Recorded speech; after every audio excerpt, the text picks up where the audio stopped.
Hello बच्चों, again welcome you in our YouTube channel Gavish classes. Myself Gajendra Singh. Start करते हैं आज का वीडियो लेक्चर।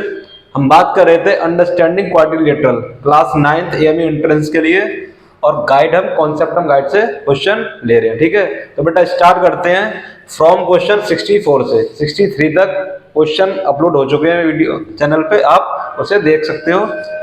मूव करते हैं क्वेश्चन नंबर 64 पे। तो देखिए क्वेश्चन नंबर 64 क्या कह रहा है। कह रहा which of the following are the properties of a square. Square की प्रॉपर्टीज ये ए बी सी डी दे रखी है, इनमें से कौन सी प्रॉपर्टीज सही है वो देखना। ठीक है, तो स्क्वायर में बता दूं, स्क्वायर आपका ये रहता है बेटा। ठीक है, इसको में क्या होता है, ऑल साइड इक्वल होती है। ए बी सी डी में all side equal, each angle कितना होता है 90 डिग्री बेटा। सारे 90 के आपके एंगल रहेंगे। और डायगोनल क्या होते हैं बेटा, इक्वल होते हैं। डायगोनल्स इक्वल इन लेंथ और बाइसेक्ट भी होते हैं, और एट 90 डिग्री पर। ठीक है, ये सारी बातें आपको पता होनी चाहिए। तो कह रहा all the sides are equal and each angle is equal to 90 degree. सही बात है, ट्रू है। Each diagonal bisect the other diagonal at right angle. ठीक बात। डायगोनल्स क्या होते हैं, बाइसेक्ट करते हैं एट 90 डिग्री। ठीक है, both diagonals are equal in length, ये भी ठीक है। A C equal B D चलेगा। तो ऑल ऑफ दीज, इसलिए ऑप्शन आ जाएगा आपका D option. D option is correct. ठीक है, मूव करते हैं बेटा क्वेश्चन नंबर 65 पे। ठीक है, तो क्वेश्चन 65 कह रहा है which of the following are the properties of a rectangle. तो रेक्टेंगल की प्रॉपर्टीज देख लीजिए एक बार। रेक्टेंगल में क्या होता है बेटा, अपोजिट साइड इक्वल होती है, अपोजिट साइड इक्वल। और एंगल्स क्या होते हैं वर्टेक्स पे 90 डिग्री के, सारे 90। ठीक है, जैसे स्क्वायर में थे वर्टेक्स पे एंगल 90 डिग्री। और डायगोनल क्या होते हैं बेटा, इक्वल होते हैं in length, A B C और ये डी। तो हम लिख सकते हैं कि A B, A C equal B D, और opposite side equal A D equal आप लिख सकते हो बी सी, और D C equal A B. ठीक है, अपोजिट साइड इक्वल होती हैं। और ईच एंगल एट वर्टिसेस में क्या होते हैं 90 डिग्री के। तो देखो क्या कर रहा है, opposite sides are equal and each angle is equal to 90 degree. True statement. Both diagonals are equal in length and bisect each other. सही बात है, ये डायगोनल्स क्या होते हैं रेक्टेंगल में, इक्वल होते हैं और बाइसेक्ट ईच अदर करते हैं। ठीक है, एक दूसरे को बाइसेक्ट करते हैं। बट यहाँ पे 90 डिग्री पे नहीं करते बेटा, जैसे यहाँ पे करते थे स्क्वायर में 90 डिग्री पर, लेकिन यहाँ पे आपका 90 डिग्री पर ये बाइसेक्ट नहीं करते। ठीक है, तो both diagonals are equal in length and bisect each other, ये भी ठीक है।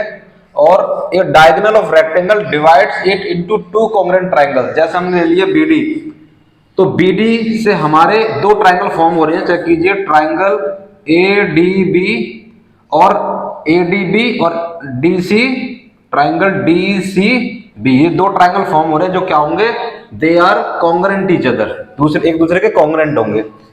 तो ये आपका ट्रू है। A diagonal of rectangle divides it into two congruent triangles, इसलिए ऑल ऑफ दीज इसकी option D is correct. Question number 66 पे मूव करते हैं बेटा। कह रहा है which of the following is not the properties of rhombus. Rhombus की प्रॉपर्टीज आपको चेक करनी है कि इनमें से कौन सी नहीं है। तो रोम्बस बना लेते हैं। रोम्बस आपका इस तरह से ये बन गया रोम्बस। रोम्बस में क्या होती है, ऑल साइड इक्वल। मान लो ये ए, ये बी, ये सी और ये डी, ऑल साइड इक्वल होती हैं। और जो इसके डायगोनल होते हैं बेटा, वो क्या करते हैं, bisect each other at 90 degree पर।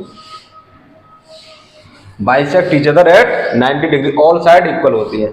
देखिए कह रहा all the sides are equal and opposite sides are parallel. ठीक बात, ठीक है, ऑल साइड इक्वल होती हैं और अपोजिट साइड पैरेलल होती है। हम लिख सकते हैं A D parallel B C और A B parallel D C. ठीक है, opposite side equal and parallel, all side equal होती है और अपोजिट साइड पैरेलल होती है।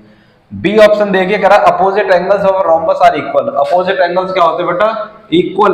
अपोजिट एंगल इक्वल होते हैं रोम्बस में। सही बात। Both diagonals of a rhombus bisect each other eight right angle. Bisect करते हैं, मैंने पहले लिख दिया, बाइसेक्ट करते हैं और किस पे 90 डिग्री पर। तो ये भी ट्रू है। फिर कह रहा सी वाला, डी वाला, each diagonal does not divide the rhombus it into two congruent triangle. Does not लग रखा है, गलत है। डज करता है बेटा, करता है। ईच डायगोनल डिवाइड क्या करता है रोम्बस को, टू कॉन्ग्रुएंट ट्रायंगल में। तो इसलिए ये आपका गलत स्टेटमेंट है। जो प्रॉपर्टी है ना, विच of the following is not the properties of rhombus. Rhombus की प्रॉपर्टी कौन सी नहीं है, तो डी वाली नहीं है। ठीक है, each diagonal does not divide the rhombus into two congruent triangle. Move करते हैं क्वेश्चन नंबर 67 पे। तो चेक कीजिए, विच of the following is not the properties of a parallelogram. Parallelogram बना लेते हैं हम। हमारे पास ये रहा पैरेललोग्राम। पैरेललोग्राम में क्या होता है बेटा, opposite side equal, A B C D, diagonals, diagonals क्या होते हैं बेटा, opposite side and opposite angles are equal. ठीक है, अपोजिट साइड इक्वल होंगी और अपोजिट एंगल भी क्या होते हैं, इक्वल होते हैं पैरेललोग्राम में। Both diagonals bisect each other, ठीक बात, दोनों डायगोनल क्या करते हैं, बाइसेक्ट करते हैं एक दूसरे को, लेकिन 90 डिग्री पर नहीं, बस केवल बाइसेक्ट करेंगे। तो ये भी ठीक है। Sum of any two adjacent angles, but adjacent angles होते हैं ये जिनका वर्टेक्स, जिसका जो साइड है ना, साइड वो कॉमन रहता है, ये वर्टेक्स कॉमन रहता है। जैसे ये है और ये है, ये आपका ये एंगल और ये एंगल क्या होंगे, जो एक ही साइड में बनते हैं उसको बोलते हैं हम एडजेसेंट एंगल्स। तो जैसे ये कॉमन साइड है तो इस पे ये एंगल फॉर्म हो रहा है, इस पे ये एंगल, तो ये दोनों क्या होंगे, एडजेसेंट एंगल। एडजेसेंट एंगल का सम कितना होता है, 180 डिग्री। ये भी ट्रू स्टेटमेंट, दोनों तीनों ट्रू है। अगर a diagonal does not divide the parallelogram is two congruent parts, जो डायगोनल होते हैं किसके, पैरेललोग्राम के, वो क्या करते हैं, वो कॉन्ग्रुएंट ट्रायंगल में उसको डिवाइड कर देते हैं। तो ये ट्रू है, लेकिन यहाँ पे ये गलत बोला, डज नॉट, इसलिए आपका option D is not a property of the parallelogram. ठीक है, तो डी, इसमें डी, ये डी और वहां पे भी डी। अब आते हैं बेटा क्वेश्चन नंबर 68 पे। चेक कीजिए क्वेश्चन नंबर 68 क्या कह रहा है। इसमें स्क्वायर की प्रॉपर्टीज थी, इसमें रेक्टेंगल, इसमें रोम्बस, इसमें पैरेललोग्राम और ये काइट आ जाता है। तो सारे सारे क्वाड्रिलेटरल आपके डिस्कस हो जाएंगे, इसमें सारी प्रॉपर्टीज जो होती है। तो बेटा काइट को आप देखिए थोड़ा सा, काइट की प्रॉपर्टीज, ये काइट आपकी रहती है ये, ठीक है, मान लो ये ए, ये बी, ये सी और ये डी। इसमें क्या होता है बेटा, ये साइड इसके इक्वल और ये साइड इसके इक्वल। ये जो डायगोनल होते हैं वो क्या करते हैं, एक दूसरे को परपेंडिकुलर इंटरसेक्ट करते हैं, परपेंडिकुलर इंटरसेक्ट। लेकिन इसमें जो शॉर्टर डायगोनल होता है वो बाइसेक्ट हो जाता है, ये इसके बराबर। ठीक है, और क्या हो सकता है, ये एंगल आपस में इक्वल होते हैं, ये एंगल आपस में इक्वल, अपोजिट एंगल इक्वल होते हैं इसमें। ये सारी प्रॉपर्टीज आपको पता होनी चाहिए। और बेटा जो शॉर्टर डायगोनल होता है, ये जो शॉर्टर डायगोनल है, इससे एक तो इधर दो ट्रायंगल फॉर्म हो रहे हैं, एक इधर दो ट्रायंगल फॉर्म हो रहे हैं। तो बाय डायगोनल BC, BC जो AC डायगोनल है, ये क्या कर रहा है, ये दो ट्रायंगल का पेयर क्या कर रहा है, फॉर्म कर रहा है। तो जैसे triangle ABC,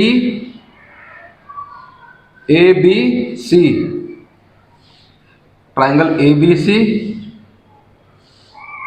and triangle ADC, ये क्या होंगे बेटा, ये होंगे आइसोसेलेस ट्रायंगल, आइसोसेलेस ट्रायंगल। ठीक है, ABC और ADC, क्योंकि दो साइड इक्वल आ रही है देखो इसमें, इसलिए इनको आइसोसेलेस ट्रायंगल बोलेंगे। और ये जो BD है बेटा, जो BD डायगोनल है, BD डायगोनल क्या करता है, ये BD डायगोनल, ये जो तो आपके ट्रायंगल फॉर्म हुए, ये क्या होंगे, कॉन्ग्रुएंट होंगे। जैसे triangle ABD congruent triangle D या BCD। तो जो लॉन्गर डायगोनल होता है वो दो ट्रायंगल फॉर्म करता है जो कॉन्ग्रुएंट होते हैं, और एक जो शॉर्टर डायगोनल होता है वो दो ट्रायंगल फॉर्म करता है जो क्या होंगे, आइसोसेलेस होंगे। तो आपको ये प्रॉपर्टीज आपको पता होनी चाहिए। ठीक है, अब देखिए क्या कह रहा है, angle between unequal sides are equal. देखो एंगल बिटवीन अनइक्वल साइड्स ये हैं, ये अलग, ये अलग, इनके बीच में जो एंगल फॉर्म हो रहा है, ये जो एंगल फॉर्म हो रहा है क्या होते हैं, अपोजिट एंगल जो होते हैं इक्वल होते हैं, ये तो ट्रू है। Diagonals of a kite are perpendicular to each other. Diagonal kite के जो डायगोनल होते हैं क्या होते हैं, परपेंडिकुलर होते हैं, एक दूसरे के परपेंडिकुलर। ठीक है, लेकिन बाइसेक्ट नहीं करते, केवल जो लॉन्गर डायगोनल होता है वो छोटे वाले डायगोनल को क्या करता है, बाइसेक्ट करता है। तो मैंने लिख दिया है AO इक्वल OC, ये वाला डायगोनल बाइसेक्ट होगा, ये भी ट्रू है। One diagonal divide the kite into two isosceles triangle. अभी मैंने बता दिया कि एसी जो है, एसी जो डायगोनल छोटा वाला वो क्या करता है, दो ट्रायंगल फॉर्म करता है जो क्या होते हैं आइसोसेलेस, ट्रायंगल एबीसी और ट्रायंगल एडीसी। ये भी ट्रू है। One diagonal divide the kite into two congruent triangle, तो ये भी ट्रू है। ये मैंने बताया आपको, जो लॉन्गर डायगोनल होता है वो क्या करता है, दो ट्रायंगल फॉर्म करता है जो क्या होते हैं एक दूसरे के कॉन्ग्रुएंट होते हैं। तो ये ऑल प्रॉपर्टीज करेक्ट, इसलिए आप ऑल ऑफ दीज अलग से दे सकते हो, ऑल ऑफ दीज इसका आंसर जाएगा। ठीक है, चारों प्रॉपर्टी करेक्ट है। तो आई होप आपको ये समझ में आया होगा। तो बेटा मूव करते क्वेश्चन नंबर 69 क्वेश्चन पे, नोट करें इसे।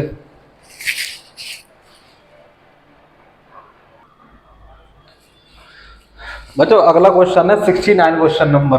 तो क्वेश्चन नंबर 69 देखिए, कह रहा है one of the diagonals of a rhombus is equal to the side of the rhombus, find the angles of a rhombus. ठीक है, तो रोम्बस का आपको डायगोनल दे रखा है equal to the side of the rhombus. जैसे मान लो ये आपके पास रोम्बस बना लेते हैं हम, ये रोम्बस है आपके पास, इसको रोम्बस, ये रोम्बस। ठीक है, ए बी सी और डी, कह रहा है one of the diagonals of rhombus is equal to the side of the rhombus. All side equal होती हैं। मान लो ए सी हम डायगोनल की बात करते हैं, टेक ए सी डायगोनल। ठीक है, अगर हम ए सी डायगोनल लेते हैं तो कह रहा है डायगोनल इक्वल है साइड्स का, तो साइड के इक्वल है तो ये आप आपस में इक्वल हो गए। तो कह रहा है find the angle of the rhombus. Rhombus का एंगल बताना है, एंगल ए बताना कितना होगा, एंगल बी बताना कितना होगा, एंगल सी कितना होगा और एंगल डी का वैल्यू कितना होगा। ठीक है, तो डायगोनल ए सी दे रखा है साइड्स के इक्वल, क्योंकि साइड सारी इक्वल होते तो इसलिए ए सी भी साइड के इक्वल हो जाएगा। तो अब देखिए हम बात करते हैं इस ट्राइंगल में, ट्राइंगल ए डी सी, इन ट्राइंगल ए डी सी में। तो बेटा देख रहे हो ऑल साइड इक्वल है ट्राइंगल की, तो ऑल साइड इक्वल है तो ऑल एंगल इक्वल होंगे which is equal to 60 degree. तो ये 60 डिग्री, ये भी 60 डिग्री और ये भी 60 डिग्री। तो देखो नीचे वाला ट्राइंगल भी देखो आपको क्या दिख रहा है, एक इक्विलेटरल ट्राइंगल। क्यों? क्योंकि ऑल साइड इक्वल है, थ्री साइड इक्वल, तो एंगल भी इसके इक्वल, ये भी 60 डिग्री, ये भी 60 डिग्री और ये भी 60 डिग्री। तो हम देखें तो बेटा ये पूरा कितना हो गया, ये पूरा एंगल 120 डिग्री बन रहा है। ऐसे ये एंगल पूरा 120 डिग्री और ये 60।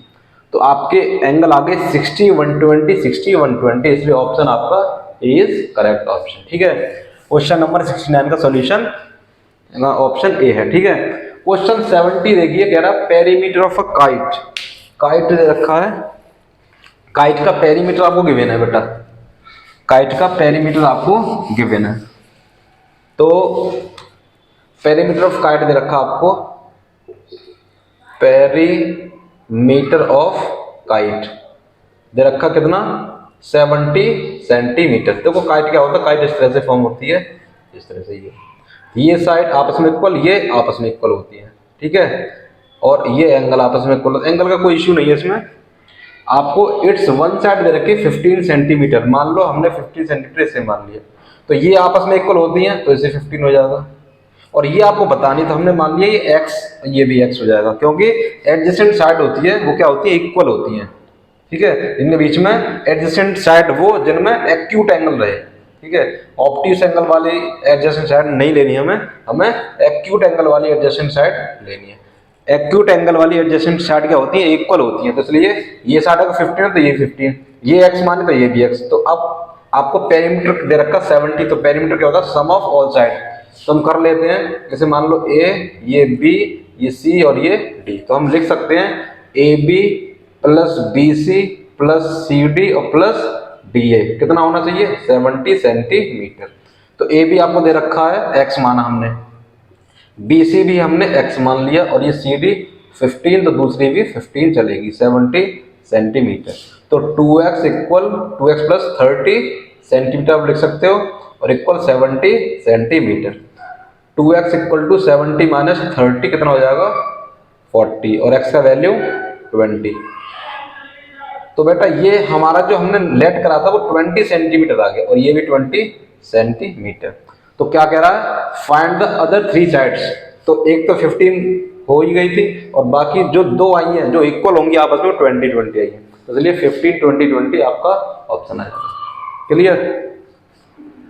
अच्छा इसमें देखो, हाँ ठीक है, ये वाला ऑप्शन आपका हो जाएगा बी ऑप्शन। ठीक है, मूव करते हैं बेटा क्वेश्चन नंबर 71 पे। तो चेक कीजिए क्वेश्चन 71 कह रहा है ABCD is a rectangle. ABCD आपको रेक्टेंगल दे रखा है एंड इट्स एडजेसेंट साइड है। रेक्टेंगल ये रहा, ये ए, ये बी, ये सी और ये डी। बेटा जो एडजेसेंट साइड है देख, जैसे ये और ये आपस में एडजेसेंट साइड है, ठीक है। ये लेंथ और ब्रेथ एडी और डीसी हमने ले लिया एडजेसेंट साइड। इनका रेशियो दे रखा 3:5। रेशियो को अलग कर लो तो हमें एडी मिल जाएगा 3x और डीसी मिल जाएगा आपको 5x, ठीक है। x हमने प्रोपोर्शनल कोएफिशिएंट मान लिए, वेरिएबल मान लिया जिसको, इससे हम रेशियो को अलग कर सकें 3x और 5x, ठीक है। पेरीमीटर आपको दे रखा है, the length of the sides पूछी है, ठीक है। तो आप कर लो इन्हें ऐड कर सकते हो, ये लेंथ हो गई एडी और ये ब्रेथ हो गई और ये लेंथ। तो पेरीमीटर क्या होता है, पेरीमीटर होता है 2l + b = 48 गिवन है हमें पेरीमीटर। तो 2 लेंथ बेटा कितना है 5x और लेंथ है आपकी, ब्रेथ है 3x 48, ठीक है।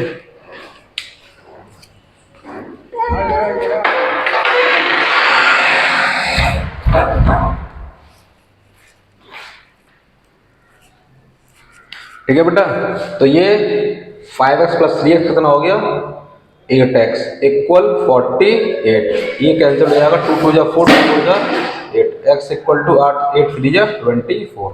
तो x का वैल्यू 3 आ गया। तो लेंथ एक बार इसमें रख दो, 3 × 3 कितना जाएगा 9 सेंटीमीटर और ये 5 × 3 15 सेंटीमीटर। तो साइड आपकी 9 और 15 आ गई बेटा। तो ये option C is correct option, ठीक है। तो इस तरह से आप कर सकते हो। एक और एक शॉर्ट ट्रिक आप कर सकते हो शॉर्ट से, कि आपको रेशियो दे रखा है पेरीमीटर, इनको रेशियो को सम कर लो, 5 + 3 8 इनटू पेरीमीटर दे रखा 48। 8 × 6 = 48 और 6 × 3 = 48 कितना 3/8 18। कहीं मिस्टेक है बेटा।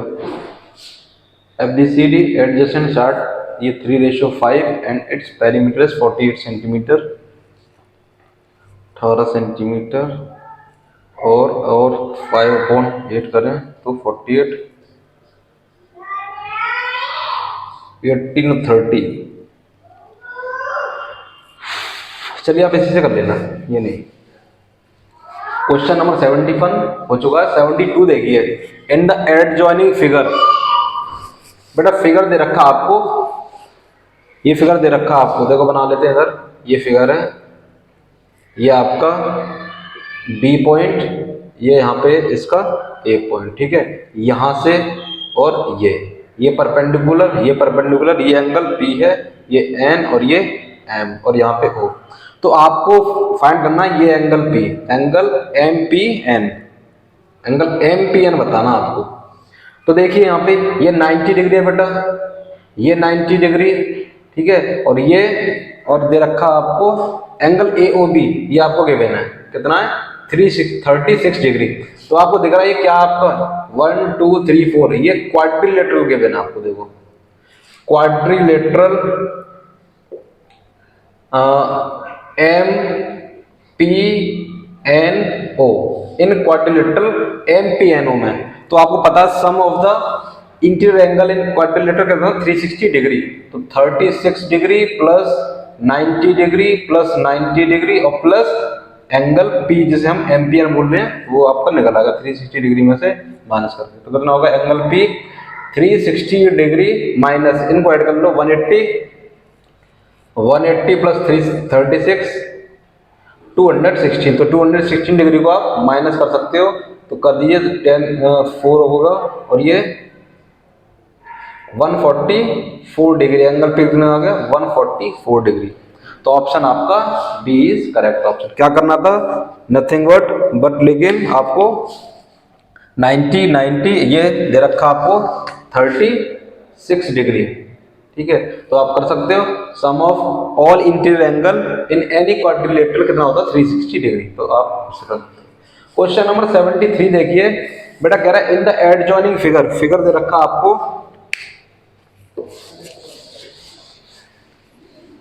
फिगर चेक कीजिए, फिगर दे रखा है, एक आपको पैरेललोग्राम बना रखा है। ये पैरेललोग्राम है, ये डी, ये सी, ये बी और ये ए बी सी डी।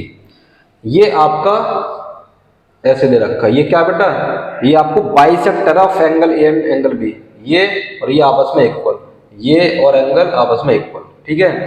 और ये आपको एंगल बताना, ये एंगल पी कितना होगा, ए पी बी, ठीक है। तो आपको क्या गिवन है, एंगल सी दे रखा 100 डिग्री और एंगल ये दे रखा 50 डिग्री। बेटा हमें पता है इन पैरेललोग्राम अपोजिट एंगल इक्वल होते हैं। ये 50 डिग्री, तो टोटल कितना होगा 50 डिग्री, पूरा 50 डिग्री। क्योंकि ये बाइसेक्टेड इसलिए क्या आ जाएगा 25 और ये भी 25 डिग्री, ठीक है। बाइसेक्टर है ये एंगल ए और ये 100, तो ये भी आपका क्या हो जाएगा 100 और वो भी 50-50।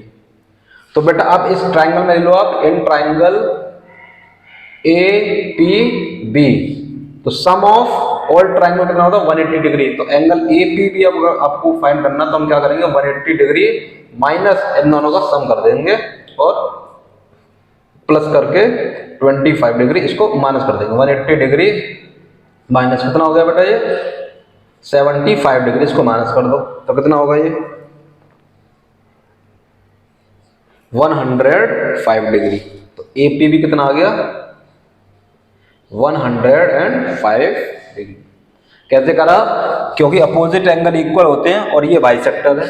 ये क्या है बाइसेक्टर, ये बाइसेक्टर है, तो इसलिए हाफ हाफ हो जाएंगे एंगल और फिर सम ऑफ द ट्राइंगल की, sum of the interior angle in triangle property लगा देंगे, ठीक है। क्वेश्चन नंबर 74 पे मूव करते हैं बेटा। क्वेश्चन नंबर 74 देखिए। क्वेश्चन नंबर 74 कह रहा है length of one of the diagonal of a rectangle. Rectangle ये रहा, एक डायगोनल आपको दे रखा, मान लो ये A B C D, diagonal हमने ए सी ले लिया, ठीक है। ये diagonal length of one of the diagonals of a rectangle is निकालना है, जिसकी साइड दे रखी है 10 सेंटीमीटर और चलिए 24 सेंटीमीटर से हम ले लेते हैं, कैसे भी ले लो कोई दिक्कत नहीं है। और ये 10 सेंटीमीटर आपको ये डायगोनल निकालना है। तो ए सी स्क्वायर किससे लगा देंगे बेटा, Pythagoras theorem, by Pythagoras theorem, ठीक है बेटा। बाय द पाइथागोरस थ्योरम से हम कर लेंगे। ए सी स्क्वायर इक्वल ए डी का स्क्वायर और प्लस डी सी का स्क्वायर। ए डी दे रखा है 10 का स्क्वायर हो जाएगा और ये 24 का स्क्वायर, और 10 का स्क्वायर 100 और 24 का कितना होगा 576, ठीक है। 24 का 576 चेक कर लेते एक बार।